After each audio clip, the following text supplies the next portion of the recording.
तो हेलो दोस्तों, स्वागत है आपका मेरे इस चैनल पे जिसका नाम है हिमांशु की डायरी। तो दोस्तों आज हम लेके आए हैं सेकंड पार्ट इस हॉरर बंगलो का। उससे पहले अगर दोस्तों आपने मेरा पहला पार्ट नहीं देखा है स्टोरी का तो ज़रूर जाके हमारे चैनल पे चेक करें। उसके बाद ही आप इस कहानी को समझ पाएंगे। दोस्तों अगर आप हमारे चैनल पर नए हो तो चैनल को सब्सक्राइब जरूर कर लें दोस्तों, ऐसी हॉरर स्टोरी देखने के लिए। तो चलो शुरू करते हैं। उससे पहले मैं आपको थोड़ा सा बता दूँ पिछली कहानी में क्या होता है। ये दो दोस्त होते हैं जो एक इवेंट के लिए जाते हैं बाहर। उनके साथ दो लड़कियां होती हैं और ये दो लड़के होते हैं। जो इवेंट का जो मालिक होता है वो इनसे खुश होकर इन्हें अपने बंगले की चाबी देता है 1 हफ्ते के लिए रहने के लिए। तो वहाँ पे जाके जो भूतिया हरकतें इनके साथ होती है दोस्तों, वही कहानी में हम कंटिन्यू करेंगे। तो दोस्तों कहानी हमने ख़त्म करी थी कि रात में ऊपर जिम से कई सारी इक्विपमेंट्स की आवाज़ आती है, जिम मशीन चालू होने की आवाज़ आती है। तो ये चारों जाके भाई डिसाइड करते हैं कि चल के देखा जाता है। अब भाई वहाँ जाते हैं। तो वहाँ जाने के बाद इनकी भाई साहब आँखें फटी फटी रह जाती है। वहाँ ये देखते क्या है कि भाई साहब पूरी जिम में सामान तहस नहस इधर उधर हो रखा है, जैसे कोई बहुत ही सारे लोगों ने सामान को उठा उठा के पटका ऐसे ऐसे। तो भाई ये सब देख के लड़के डर जाती है। तो लड़कियाँ कहती है भाई हम तो जा रहे हैं दोनों नीचे। तो वो दोनों तो नीचे चली जाती है, बचे दोनों। एक का नाम था दीपक, एक का नाम था जयप्रकाश। दीपक जो था उसने तो भाई साहब काफ़ी ज़्यादा ड्रिंक कर रखी थी। वो फुल चोड़ में खड़ा था, कौन है भूत, क्या है भूत का मैं देखूँ, मुझे मेरे सामने ला भूत मैं बताता हूँ तुमको। तो उतने में भाई क्या होता है कि जो जिम में चेंजेस रूम होते हैं ना दोस्तों, उसमें से भाई साहब बड़ बड़ बड़ बड़ बड़ करने की आवाज़ आती है। मतलब इतनी तेज से कोई गेट बजा रहा होता ना, तो भाई साहब इनकी डर के मारे हालत ख़राब हो जाती है। लेकिन भाई जैसे कि पता है दोस्तों, उसने दीपक ने तो पी रखी है बढ़िया वाली, तो उसे तो किसी डर लग नहीं रहा था उस टाइम पे। उसने क्या करा, भगते हो जाता है, वो सीधा गेट पकड़ता है और धक्का देता है और सीधा गेट खुल जाता है। अब भाई उसके बाद जो वो देखता है उसकी हालत ख़राब हो जाती है। पीछे मुड़ता है, वो अपने दोस्त को देखता है जयप्रकाश को, और देखते भाई वहीं पे गिर जाता है, बेहोश हो जाता है। अब जयप्रकाश आता है, देखता है कि भाई गेट के अंदर कौन है। और भाई जो वो देखता है उसकी भी दोस्तों हालत ख़राब हो जाती है।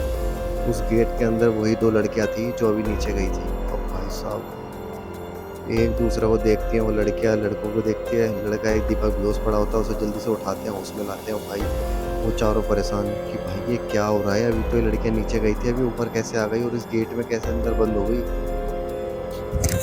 दोस्तों दीपक को उठाने के बाद वो देखते हैं कि भाई दो लड़कियां यहाँ क्या कर रही है। उतने वो भाई साहब जो जयप्रकाश होता है वो समझ जाता है भाई कुछ तो गड़बड़ है। तो वो तुरंत उठाता है उसको, दीपक को अपने कंधे पे, और उठा के भगता है वो सीधा नीचे। नीचे जाके देखता है तो दोस्तों अब कोई भी लड़कियां नहीं थी। फिर ये ऊपर आता है वापसी, फिर उनसे पूछता है तुम दोनों यहाँ कैसे आए। तो कहता है कि तुम ही दोनों तो मुझे लेके आए थे यहाँ में, तुमने कहा था कि ऊपर चलो जिम में कुछ चीज़ है जो आपको दिखानी है। और तुम दोनों हम दोनों को ऊपर लेके आए और उसके बाद तुम लोगों ने मैं कमरे में बंद कर दिया और तुम भी अंदर आके और हमें घूरने लग गए थे। भाई वो सोचते यार ऐसा कब हुआ, हमने तो ऐसा कुछ करा ही नहीं। तो फिर कहने लगी कि नहीं तुम ही दोनों आए थे हमें जगाने की, ऊपर चलो जिम में कुछ हैगा वो तुम्हें दिखाते हैं। तुम ऊपर लेके आए, हमें धक्का दिया है, रूम में गेट बंद करा, तुम भी अंदर ही थे और हमें घूरे जा रहे हो घूरे जा रहे हो घूरे जा रहे हो, बड़ी क्रीपी स्माइल की तरह। उतने में ही जब तुम लोगों ने गेट बंद करा तो भाई अंदर आने के बाद बाहर से इतनी जोर जोर से आवाज आ रही जैसे कोई 20-25 लोग जिम कर रहे हो। पूरे इक्विपमेंट्स चल रहे थे, कोई इधर कोई उधर, पूरी आवाज आ रही थी। लड़के ये सब बताते उतरे में भाई साहब लड़के प्लान बनाते हैं कि जल्दी से जल्दी हमें घर खाली करके जाना चाहिए।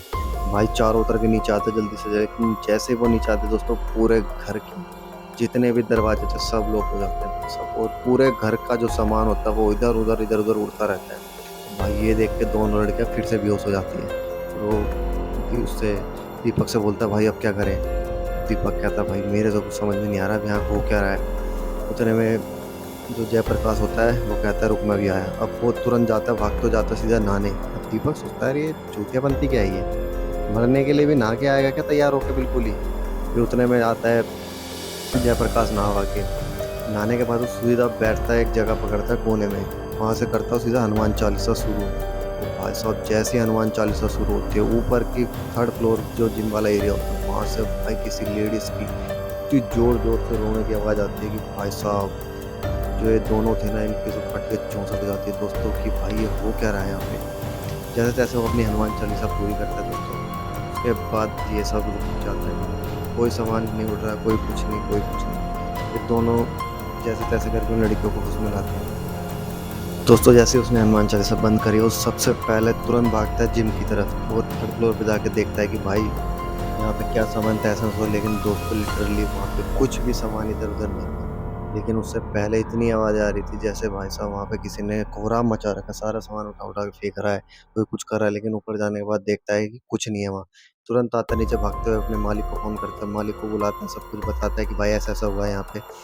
अब मालिक भी भाई कहता है कि वो सब तो लोगों ने अफ़वाह फैला रखी थी, मैंने सोचा ऐसा कुछ नहीं है, तो मैंने तुम्हें रहने के लिए जगह दे दी थी। ठीक है, ये सब मुझे पता था लेकिन मुझे भरोसा नहीं था। मैंने कहा चलो तुम रह के देख लोगे, तुम्हें एक्सपीरियंस होगा तो मैं मान जाऊँगा। और भाई साहब दीपक और जो जयप्रकाश होते इतने गुस्से में थे भाई साहब, उनका मन था कि इसे कोर्ट में फोड़ दूँ उसी डंबल से मार के। उतने में मालिक कहता अच्छा अच्छा शांत हो जाओ, सॉरी सॉरी, इन चीज़ों के वजह से डबल पैसे ले लेना तुम।